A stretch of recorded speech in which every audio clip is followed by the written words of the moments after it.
आप पाकिस्तान से अगर निकलना चाह रहे हैं, आपका प्लान है कि आपने निकलना है, तो ये वो वक्त है कि जिसमें आप अगर निकल जाएंगे तो आपके लिए आसानियां हैं। बिस्मिल्लाहिर्रहमानिर्रहीम, अस्सलाम वालेकुम। स्टूडेंट्स अगर स्टडी वीज़ा पर बाहर जाना चाहते हैं, किसी यूरोपियन कंट्री के अंदर जाना चाहते हैं या ऑस्ट्रेलिया, कनाडा, यूके, यूएसए, तो इनमें से कौन सा ऑप्शन बेस्ट है और इस हवाले से किन मुश्किलात का सामना करना पड़ता है और जो इस रास्ते में मुश्किलात आती हैं उनको किस तरह से आसान किया जा सकता है।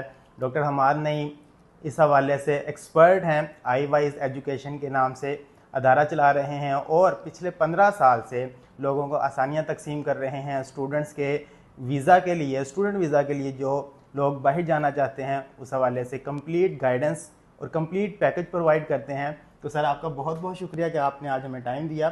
सर एजुकेशन के लिए बाहर जाना हो तो उसके लिए मैट्रिक के बाद, इंटर के बाद, ग्रेजुएशन के बाद या मास्टर्स के बाद किस लेवल पर बाहर जाना चाहिए, कौन सा ऑप्शन बेस्ट है यूरोपियन कंट्रीज़ के अंदर या जो बाकी कंट्रीज़ जिनका मैंने पहले जिक्र किया उनको चूज़ करना चाहिए, तो इस हवाले से हमें गाइड करिएगा। और इसके साथ साथ आसान रास्ता और सस्ता रास्ता कौन सा है? शुक्रिया नुमान। अच्छा, इसमें अब दो तीन चीज़ें पहले हमें बेसिकली एलेबोरेट करनी चाहिए क्योंकि हम एक वीडियो सेशन कर रहे हैं और उसमें दो चीज़ें सबसे इम्पॉर्टेंट है। सबसे पहली बात ये कि आज 3 अगस्त 2024 है, तो ऑडियंस को ये चीज़ पता होनी चाहिए कि जो हम आज बात कर रहे हैं वो आज के लिहाज से ही होगी। हो सकता है कि कोई बंदा इसको 1 साल बाद इस वीडियो को देख रहा हो और उस वक्त हालात चेंज हो गए और वो कहे कि ये डिस्कशन तो किसी और माने में हो रही। तो आज के दिन के हवाले से ये डिस्कशन है। आज के दिन के हवाले से जो आपने पहले वर्ड बोला है आसानियाँ तकसीम कर रहे हैं, तो वो आसानी आज के दिन में यही है कि पाकिस्तान में जिस वक्त आपको मौका मिले, मैट्रिक के बाद, इंटर के बाद, बैचलर्स के बाद या कोई भी, आप पाकिस्तान से अगर निकलना चाह रहे हैं, आपका प्लान है कि आपने निकलना है, तो ये वो वक्त है कि जिसमें आप अगर निकल जाएंगे तो आपके लिए आसानियां हैं।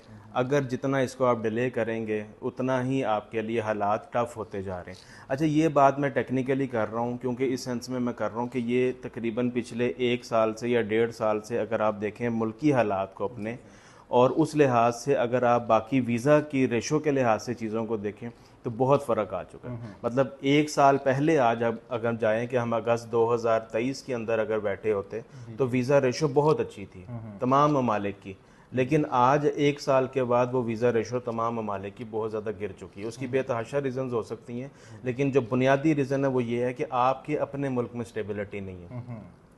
तो आपके अपने मुल्क के पॉलिटिकल हालात, इकनॉमिकल ये जो क्राइसिस आपके मुल्क में चल रहा है, ये सारी चीज़ें ठीक होंगी, देन आपकी वीज़ा रेशो जो है वो ठीक होगी। अब आपने जो सवाल किया है कि जी कौन कौन सी ऑप्शंस बच्चों के पास अवेलेबल हैं, तो वो हम एक एक करके डिस्कस कर सकते हैं।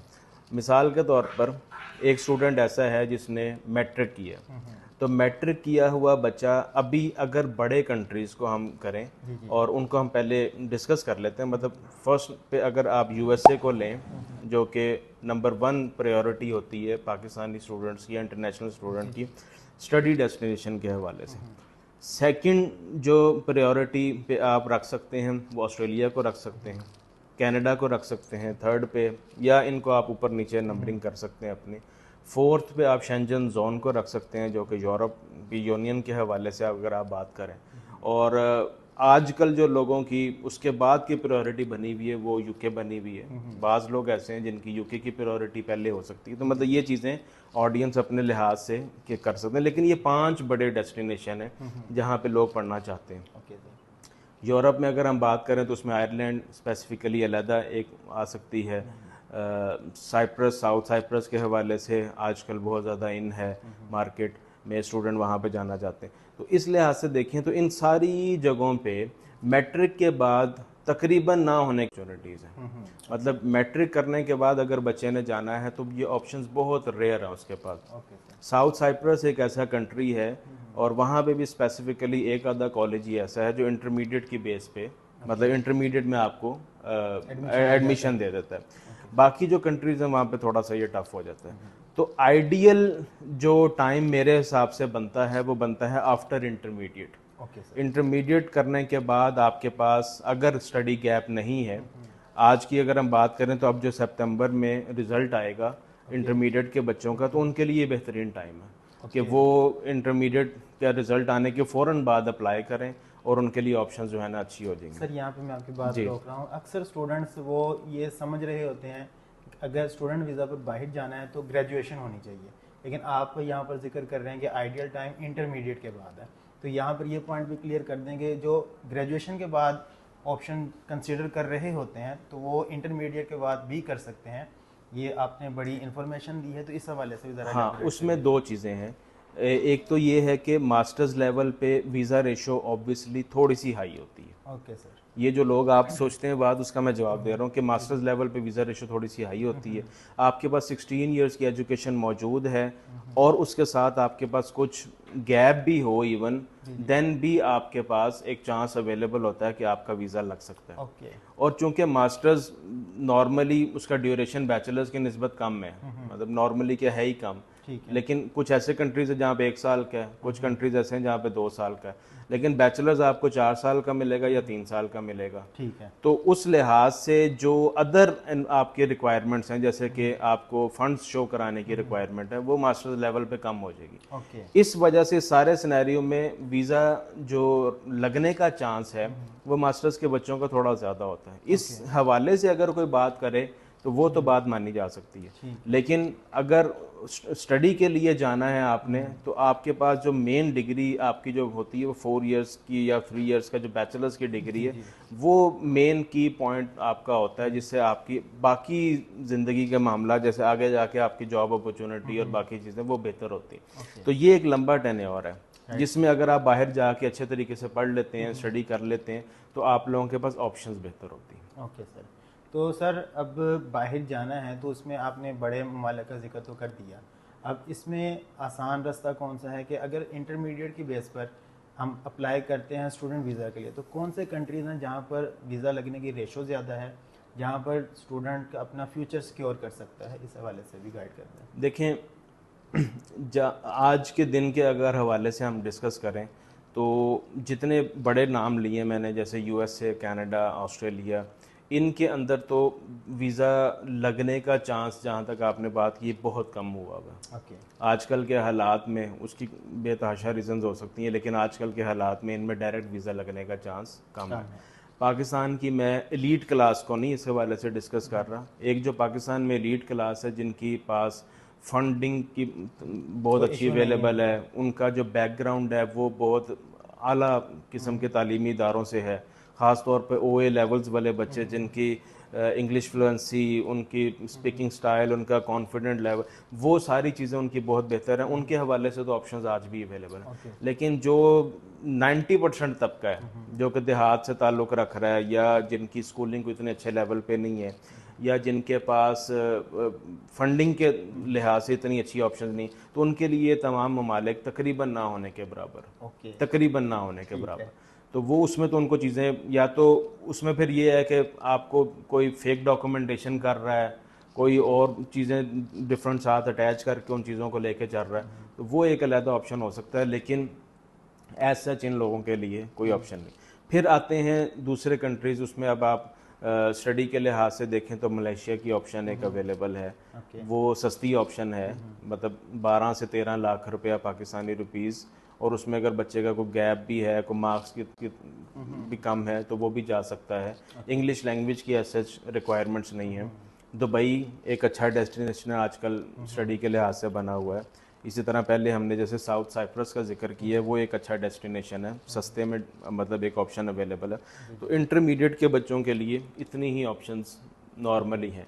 बाकी जहाँ तक रह गई मास्टर्स वालों की बात, तो उनके लिए कुछ ऑप्शंस हो सकती हैं जो बेहतर हैं, क्योंकि जैसे फॉर एग्जांपल हम आयरलैंड को डिस्कस करें, तो आयरलैंड के लिए अगर बैंक स्टेटमेंट की रिक्वायरमेंट मास्टर्स के लिए तो वो 10,000 यूरोज़ है। लेकिन अगर कोई बच्चा इंटरमीडिएट पास करने के बाद जाना चाह रहा है, तो अराउंड उसकी जो है वो मिनिमम भी 45,000 यूरोज़ की रिक्वायरमेंट है, जो कि तकरीबन 1.5 करोड़ के करीब बनती। तो इस तरह की बेतहाशा ऑप्शंस इंटर और मैट्रिक मास्टर्स के बच्चों के लिए वेरी करेंगे। सर आजकल एक रेस लग चुकी है कि पाकिस्तान से बाहर जाना है, और जिससे भी बात की जाए स्टूडेंट्स ख़ास तौर पर वो भी बाहर जाना चाहते हैं। तो एक जो बहुत बड़ा इशू स्टूडेंट्स को भी फेस करना पड़ता है, पेरेंट्स को भी फेस करना पड़ता है, मार्केट में बहुत से ऐसे कंसल्टेंट्स मौजूद हैं जो स्टूडेंट्स से एडवांस पेमेंट ले लेते हैं, लेकिन फिर उनका वीज़ा रिजेक्ट हो जाता है।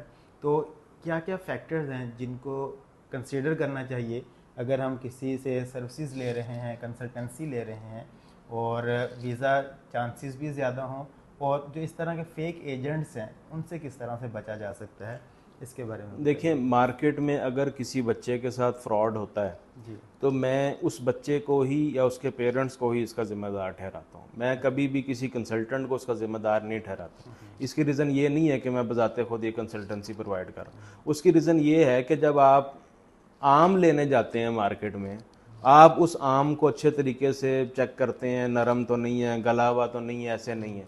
लेकिन जब आप कंसल्टेंट को चूज़ करने जाते हैं तो तब आप उस वक्त जो है ना उसके ऊपर उसकी मीठी ज़ुबान के ऊपर आके, या उसकी वो मीठी छुरी जो वर्ड यूज़ हो रहा है उस पर आके आप उससे अपने आप को कटवा लेते हैं। तो ये बुनियादी तौर पर आपकी गलती। अगर आप स्टडी के लिए बाहर जाना चाहते हैं और आप इंटरनेट पे चीज़ों को ब्राउज़ नहीं कर सकते, आप ये नहीं बात कर सकते कि कंसल्टेंट जो मुझे बात कर रहा है इसमें किस हद तक सदाकत है। इंटरनेट पे तमाम इंफॉर्मेशन अवेलेबल है, हर मुल्क की इमिग्रेशन की वेबसाइट अवेलेबल है, उसमें तरीक़ाकार मौजूद है। कॉलेज है तो कॉलेज की अपनी एक वेबसाइट है, उस पर उसका fees structure each and everything लिखी हुई है। किसी मुल्क की कोई एप्लीकेशन फ़ीस है या कॉलेज की एप्लीकेशन फ़ीस है तो उसने लिख के उसको लगाया हुआ है। ये सब चीज़ें होने के बावजूद भी अगर कोई कहे कि जी मुझे कंसल्टेंट ने फ्रॉड कर दिया, तो बुनियादी तौर पर उसका कसूर है कि वो खुद चाहता था, और उसकी रीज़न यही है। उसकी रीज़न मैंने देखा है, फ्रॉड 90% उन बच्चों के साथ होता है जो खुद एलिजिबल ही नहीं होते बाहर स्टडी करने के लिए। ओके। मतलब उसके पास इंग्लिश लैंग्वेज रिक्वायरमेंट पूरी नहीं है, वो कह रहा है जी पैसे ले लो मेरे से और मुझे किसी तरीके से वीज़ा लगवा दो, तो उससे तो फ्रॉड होना ही है ना। तो जो एलिजिबल बच्चा है उसके साथ फ्रॉड नहीं हो सकता। कंसल्टेंट चूज़ करने के लिए मैं कुछ टिप्स दे देता हूँ और मैं हर किसी को देता हूँ जी। वो टिप्स, सबसे बुनियादी बात ये कि कंसल्टेंट आपसे आपकी सिर्फ़ और सिर्फ अपने जो कंसल्टेंसी फ़ीस है वो चार्ज करे, बस। अगर वो किसी भी वक्त आपको ये कहता है कि फ़लाँ पैसे मुझे कॉलेज को भेजने हैं तो आप मुझे दे दें, मैं कॉलेज को भेज देता हूँ, तो समझें कि वो कंसल्टेंट आपके साथ तो कुछ ना कुछ फ्रॉड कर। हाँ, प्रॉब्लम। ये सारा फ्रॉड बेसिकली पैसों का होता है।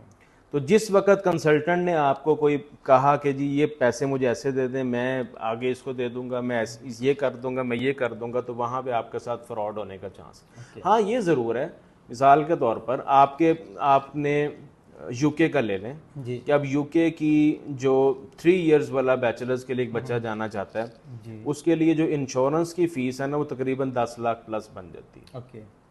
अब पाकिस्तान में नॉर्मली बच्चों के पास या पेरेंट्स के पास ऐसा कोई प्लैटिनम कार्ड टाइप चीज़ अवेलेबल नहीं है कि जिससे वो डायरेक्टली अपने अकाउंट से फ़ीस पे कर सकें।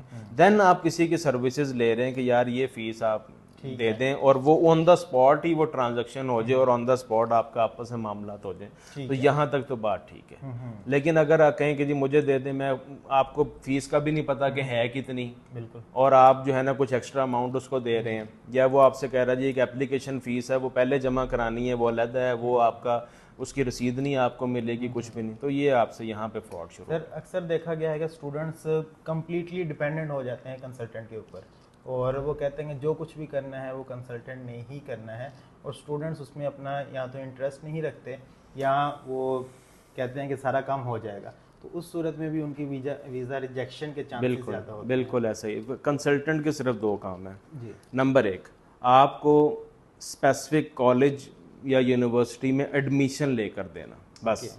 नंबर 2, आप पाकिस्तान से जिस कंट्री की बात कर रहे हैं वहाँ का आपने जो वीज़ा लेना है, उस वीज़े के दरमियान में एक इमिग्रेशन डिपार्टमेंट है, उस इमिग्रेशन डिपार्टमेंट ने आपसे एक वीज़ा एप्लीकेशन लेनी है, उस वीज़ा को प्रोसीड करने की सर्विसेज आपको बता दे, एप्लीकेशन तरीक़ाकार बता दे या एप्लीकेशन लिख के दे दे, बस दैट्स इट। कंसल्टेंट आपको वीज़ा लेके नहीं दे सकता।